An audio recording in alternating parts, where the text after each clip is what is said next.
Good day and welcome to the SNN Network Summer Virtual Event. Our next presenting company is OneSoft Solutions. It is now my pleasure to turn the floor over to Brandon Taylor, President and COO at OneSoft Solutions. Sir, the floor is yours. Thank you. Hello, everyone. As mentioned, my name is Brandon Taylor. OneSoft is a SaaS software company strictly focused on recurring revenue. So our solution is called Cognitive Integrity Management. You're going to hear me as I go through this presentation refer to it as SIM for short. Today, I have announced we have 12 customers who have successfully deployed and validated our solution, and we just got our very first Canadian operator, which we're quite excited about. And these are super majors, including Fortune 500 and 100 companies, including a super major. We have over 50,000 miles under subscription, and the last count, I think we had over 300 integrity engineers that use our solution as part of doing their daily job. And our mission in life is to predict pipeline failures, save lives, and protect the environment with the assistance of data science and machine learning. Really interested in this industry is that up until recently, it's been a pretty laggard industry, and digital transformation is obviously gaining quite a bit of strength within the industry right now. We're playing a pretty pivotal role in that as that goes underway. Some things on this slide that are of interest. We have 55.2 million market cap, 7.2 million in cash and no debt, and very high insider ownership at 34%. So we're very much aligned to investors. Little bit normal disclaimer. Let's go to the next slide here. I wanted to talk a little bit about the industry in case you're not familiar with it. Within the industry, I want to show an animation here that kind of understand. There's 2.7 million miles of pipe in the U.S., and it's regulated under the Department of Transportation under PHMSA, which is Pipeline Hazardous Safety Materials Agency. If you have a liquid line, you're required to run one of these devices that you're looking on your screen today. This is called a PEG, a pipeline inspection gauge, and it's really just a tool that has odometer wheels on it, an array of sensors, and it's actually pushed down the pipeline by the product, whether that's liquid or gas. If you're liquid, you have to run one of these on your pipeline system every 5, gas every 7. And really what happens is there's a bunch of tool vendors, hardware manufacturers that make these, I believe 45 last count that I saw, and a pipeline operator will contract with them to basically run these on their pipeline system. Once they're done with that, they'll send a file to a pipeline operator, typically a comma delimited Excel file, and pipeline operator gets that file, and there's a bunch of siloed systems. They'll compare it from a previous run. A lot of this is done manually within the process, so literally take an Excel, open it up, previous, compare and dump, do a bunch of filter, and that takes months, typically 2 to 3 months. And as you can anticipate, they haven't really, it's just infrastructure that they really haven't been able to solve from the perspective that there's 1.7 incidents per day in the U.S. on average over the last 20 years. So if we look at the stats at a high level, you'll notice that the industry hasn't done a very good job. In fact, in 2020, there were over 500,000 leaks on gas, over 4,500 in liquid. The cost on those was $325 million on an average 3-year basis at 877. So it's pretty discouraging metrics. We don't think that it's going to get solved unless you use data science and machine learning. And the infrastructure in the U.S. is quite old, pre-1970. And, there's a lot of talk when I do these investor conferences around, the notion of decarbonization is going to eliminate the need for infrastructure. We believe that, quite frankly, that's decades away, and the industry's actually started to look at other alternatives for the pipelines. So we're going to need this infrastructure, specifically around biofuels or hydrogen, and we anticipate there's going to be additional innovation that happens on it. And really what our solution is doing is really helping to reduce the costs. It's pretty significant on not only just release events, but the excavations of these pipes and to fix them. And we'll talk as I go through this a little bit about kind of other TAM that we're going to get into related to water and sewer. But before we do that, let me go ahead and hit to the next slide, which is around just kind of demoing our solution. 100% cloud solution, all you need is a browser. Pipeline Integrity Engineer will log into our solution, a bunch of dashboards and visualizations and analytics that used to take months. Literally, you can take that file from that tool, drop it into the solution, and instantly start getting results and understand kind of where your pipeline threats are. We like to refer to our solution as the SAP of pipeline integrity. It's end-to-end, it's enterprise. The entire enterprise will use it from the planning process all the way through the threat monitoring. What you're seeing here is that basically you're able to go in and check conditions within the pipeline after you've dropped that file in. So you get that file from the tool vendor. Right here is where you can actually physically grab it, drop it in, and drag it into our solution, and all of our algorithms will run. So it'll line it to all of the historical runs that you've done over the last few decades.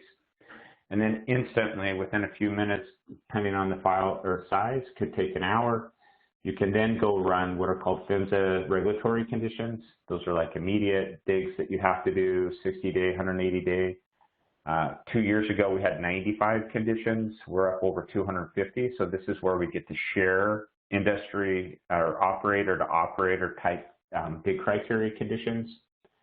And you can see that once you've done that and ran that analysis, we start overlaying all of this data. So this is a crack and a dent and metal loss all in one spot. Would have been very difficult. This is 3 tool runs for any operator to be able to see this in one spot. And then we give them a bunch of Azure Map, Microsoft Azure Map technology to be able to see where these are. This is an example where we've done low-level corrosion. They would have filtered this out in Excel. And you can kind of see the pattern here. And this is a real client's joint, a pipe that we've anonymized, sitting next to this house in a swimming pool in what's called a high consequence area in the middle of the subdivision. So it kind of gives you a sense to, I've ran it, I drop it in, I get some intelligence, and I actually know that I'm in audit ready all the time from a PHMSA perspective, and I can actually track my assets across the entire pipeline system. Which is super important. Today, if you're running Excel, you can't get this, 30,000 at the vice president, CEO level of the operators, that level of visibility into your pipeline system. I'll jump into the next slide just to kind of talk about what we mean when we say digitally transforming the industry. We do production trials with prospects. We have a cost savings calculator where we're averaging today about $3.3 million per production trial. It's calculated, and that really is identifying how we can reduce the number of tool runs that they do, identify potential threats that might have release events. Digs is a huge budget item within an operator as far as doing excavation to fix them. How do we help them reduce and make sure that they're doing the right digs? And if they have reliance on third-party systems, we want to make sure, or third-party contractors, that we can eliminate those services and bring it into the solution. Once they go commercial, we're showing that we're typically saving them 10x over what they do today. And then obviously from a digital transformation perspective, we're really increasing their efforts. We're working with Microsoft. We'll talk about that in the next slide. But you're seeing incidents like we just recently saw in the news nationally around Colonial Pipelines, how cloud can help those kind of ransomware attacks. And then we're really proud. Our very first customer was Phillips 66. Last year, they achieved 0 failures. And a lot of that was our solution played a significant role in basically helping them achieve that award. A little bit about Microsoft. We came out of the Microsoft Accelerator Incubator in 2016.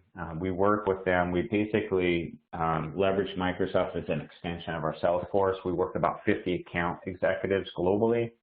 We have a pretty good daily cadence with the Houston office. We do a lot of planning with them. So we help drive their cloud consumption as a result of operators onboarding. And these are Fortune 500s where a lot of times we're their very first cloud solution in the enterprise. A little bit about TAM. We put this in our MD&A. So ILI is short for inline inspection. That's the data that's coming out of those tools that I showed at the beginning slide. The TAM for that in the US is about 66 million. I'll get to the global number on that. The other addressable market that we're just focused on, if you didn't see at the end of April, we signed a technology sharing agreement with Seeper, who is a wholly owned subsidiary of Alberta Innovates. They've been in the industry for 25 years, worked with numerous pipeline operators around the world. They've actually built 9 probabilistic quantifiable machine learning type risk algorithms that we are now incorporating into our solution. There's 9 threats, 9 algorithms. We'll have 2 of them done by the end of the summer with the hope of with the rest of them by the end of the year, which at that point will open up a consumption economic, opens up this next bucket, which is a $47 million TAM. And then the last bucket that we're focused on is we have IP in our solution around cathodic protection. We're going to expand that to corrosion management. We have a couple of private previews going on with customers now, hire a product manager. At that point, we'll hopefully start rolling that out for the end of the year. So next year, again, we can start getting attacked as $25 million. If you kind of look at our revenue projections over the last year, early on pre-COVID, we gave guidance on doubling it. We're anticipating at some point, either later this year or next, that we'll get back to that guidance. But it kind of gives you a sense on where we are from a revenue perspective year over year. And if we just look at the global perspective of this, we could expand it out from 257 million. Globally, it's the exact same buckets that we're attacking. We're at 428 million on a global basis. If we look at our kind of revenue, and you'll see the blue line represents our revenue line, and I'll talk about that a little bit, but I'll mostly focus on the white line. The blue line is basically really indicative of how our customers, our licensing model has worked, which I won't get into this in this presentation. But when we sign a contract with, these are typically multi-year contracts, an operator will cut us a check for what they think they'll consume within the next 12 months. And then as they consume it, that's the blue line. And so depending on the time of the year and when they rent tools, a whole bunch of variables go into that. It's quite lumpy. The white line basically represents our contractual value. So what we've done with that is we've taken all of the long-term contracts that we have, we've straight lined to that, we've averaged it over the term of the contract, and then we've broken it out by quarter. And what you can see here is that we had, in 18, a bunch of customer adds, and then flat for a while, COVID hit, and we're in that uptrend now. Right now, we just updated this to Q2 2021. We're sitting about $1 million a quarter. What's interesting about that is 50% revenue growth, 19 over 20. And then we've averaged that growth at 16.2 over the last 20 quarters, right? And we're really trending to cash positive in 2022. We hit that before we did a capital raise, and we believe that we're going to actually hit it again. So we have sufficient cash on hand to fund the business. Go to the next slide here. As I mentioned earlier, we just signed our very first Canadian, so this is where we've had leads. This slide's been in our deck for some time now on the last presentation. The blue dot in the U.S. is going to get bigger. We have revenue coming out of Australia. We have additional production trials happening there, and we have a lot of activity in South America and Europe right now. I need to go back. Sorry, I need to do the animation here just to kind of give you some flavor of what we're doing. So market awareness continue to generate increased awareness both on web generated as well as lead gen there for the top of the funnel. Track about 300,000 miles in our CRM system. And at any point in time, we have roughly 6 to 12 production trials where we're working with either the operators from just a kickoff meeting to guided tours to where we're having conversations with legal on our SaaS agreement. So that just varies through time. It is a long sales cycle. We've really shrunk down the legal review process. Our very first client, it took 9 months. The last one that we'd signed, I think, took it a month and a half, and we keep shrinking that down. Less red lines every time we engage with the customer. IP is slowly becoming, we're seeing questionnaires when we get to that aren't the old legacy on-premise type questionnaires. They're actually true cloud questionnaires, which really streamline the process, as well as, we're moving through a bunch of first certifications on our side, SOC 2 type certifications, which are going to further shrink down that. So we're hoping to kind of reduce that, and as we add more customers, we think the cycle will go much faster. We have an innovation lab that we launched quite a little while ago, and it really has a couple functions that are at a high level. One is to go identify new white space where we can basically take that, develop IP around it, put it into the solution to do a consumption economic model. And so the concept in the lab is they'll identify the white space, they'll go test it with prospects, and do multiple projects across multiple customers, make sure number one is horizontal and that there's a demand that customers would be willing to pay for. And we'll do that fast. We'll test fast, we'll learn fast, and then once we've crossed over a bunch of thresholds on market opportunity, all the kind of normal things, it gets flipped over into our product roadmap on cognitive integrity management, and it gets scheduled, product manager, and all that normal stuff happens. The second thing that the Innovation Lab does is related to identifying new TAM. So as an example that we've had on the list for sometimes water and sewer, and we actually have a production trial happening as we speak on water. So we'll start getting a sense for what that looks like and how we're going to be able to monetize it, what we might need to do to the product, etc. Lots of other opportunities in the lab right now around IoT. So these are devices that are on non-piggable pipe as an example, where we can take that data and start to learn from it, etc. So as that continues to evolve, there's lots of opportunities. We weigh those and then decide where and how those come into product, and then how we can launch and monetize those. So lots of exciting stuff happening in the lab right now.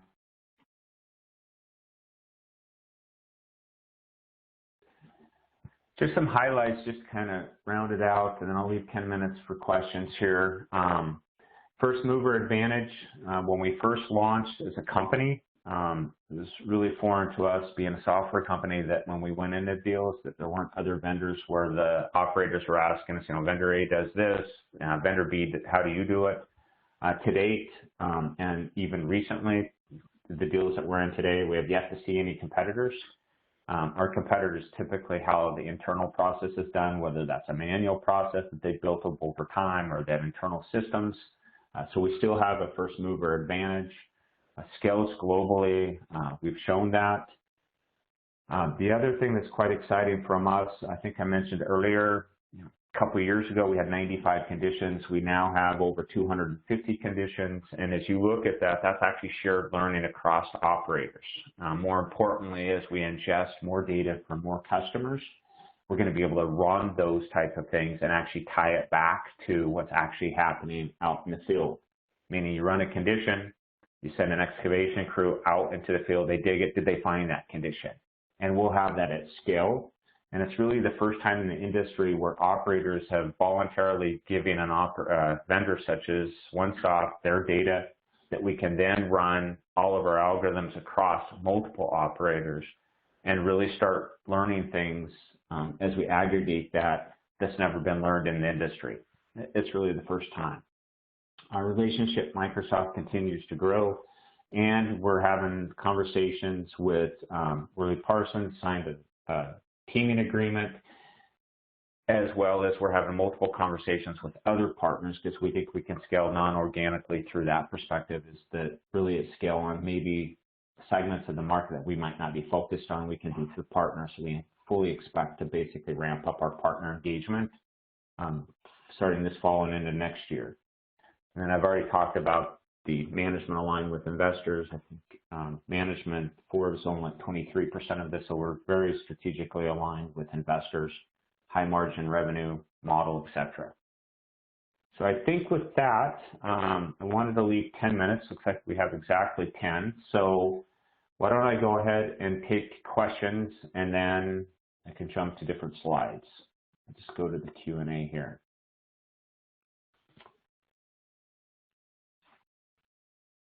So first question is, we have a little, I don't know exact number, I think it was over 50,000 miles. How many miles do you have under contract? Over 50,000 miles. Can you discuss the importance of the Seeper and the IP?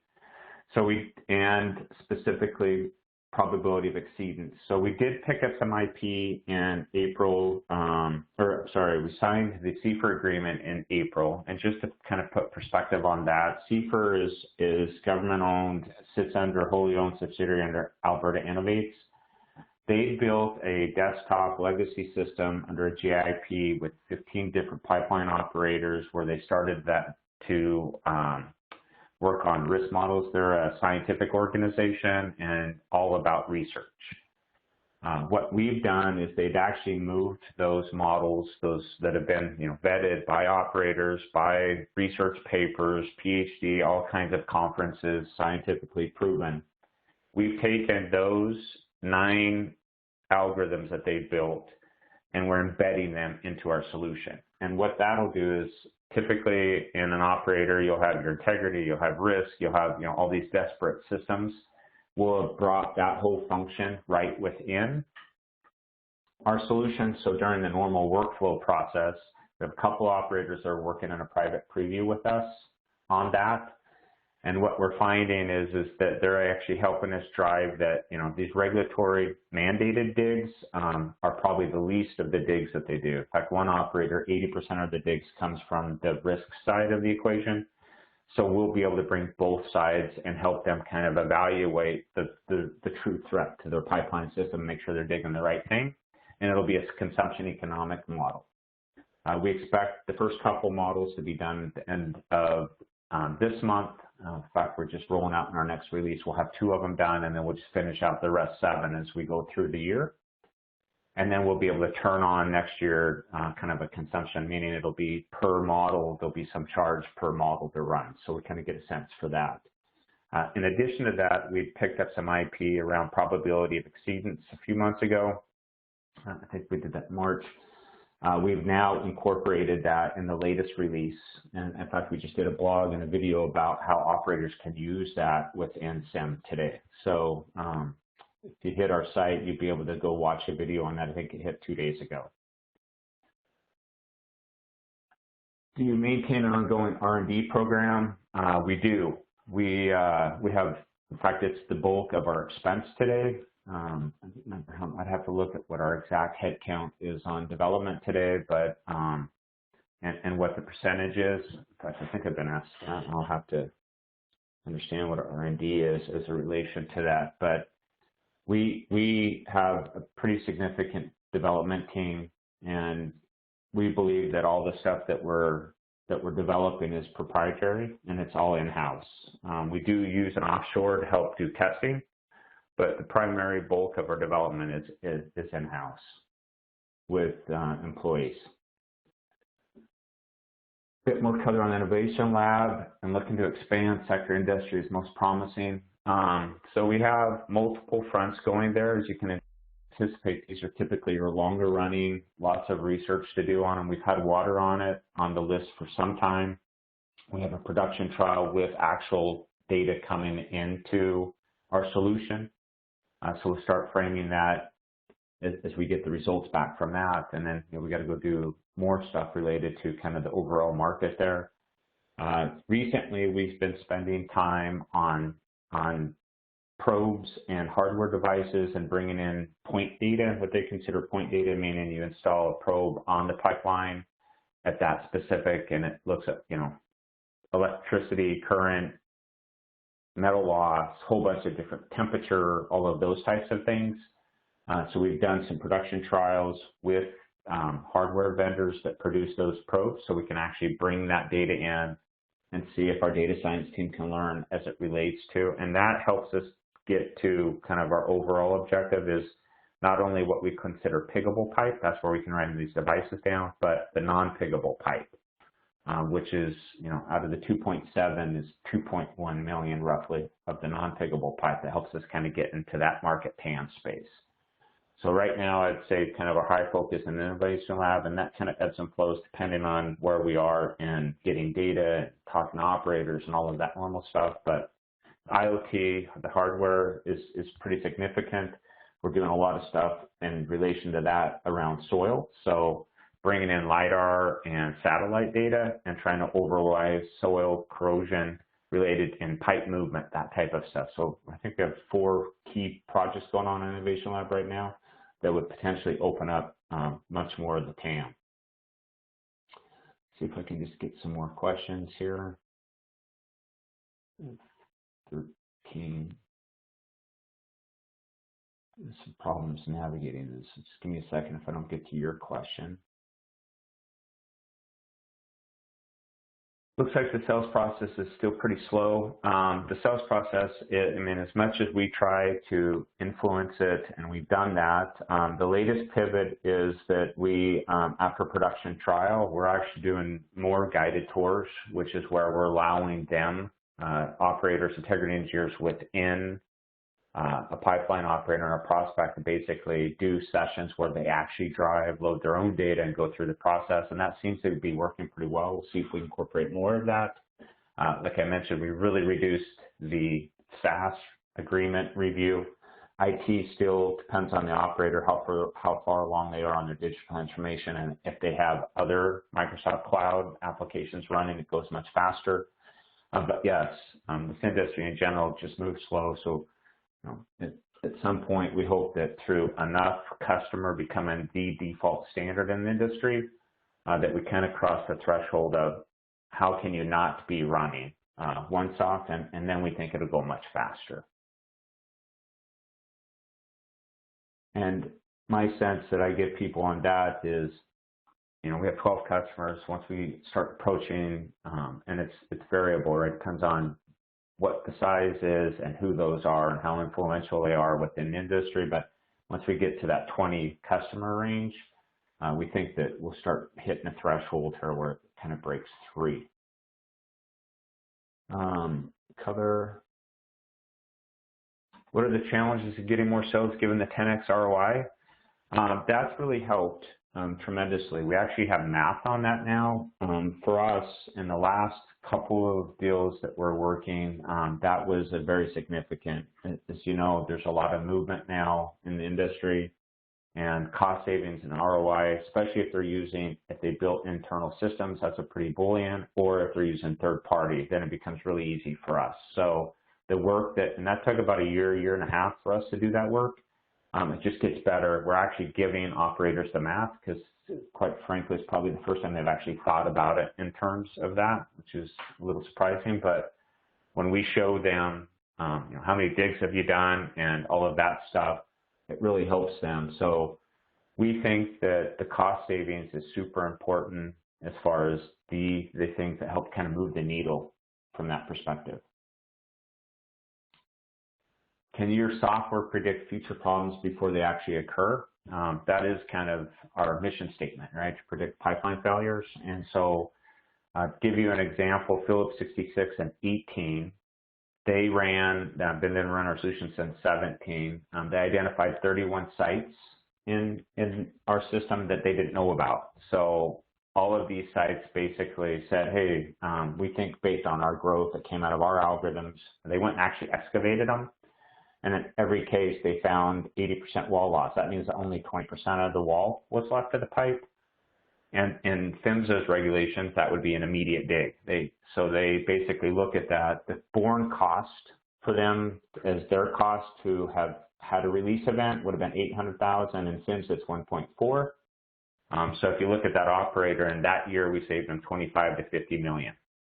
We predicted basically where those events were going to happen before they occurred.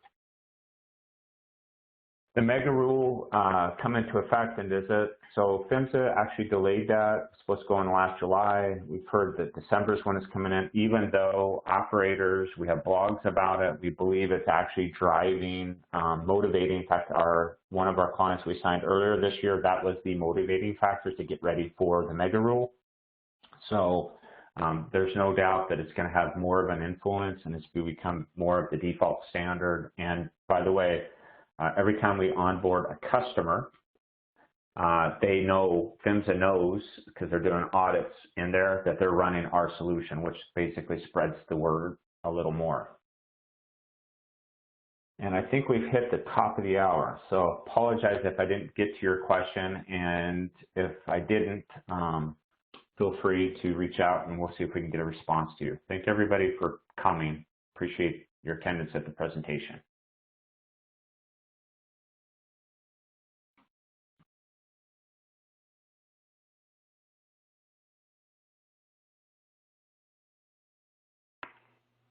Ladies and gentlemen, that does conclude the OneSoft Solutions presentation. Thank you for joining us. You may now disconnect.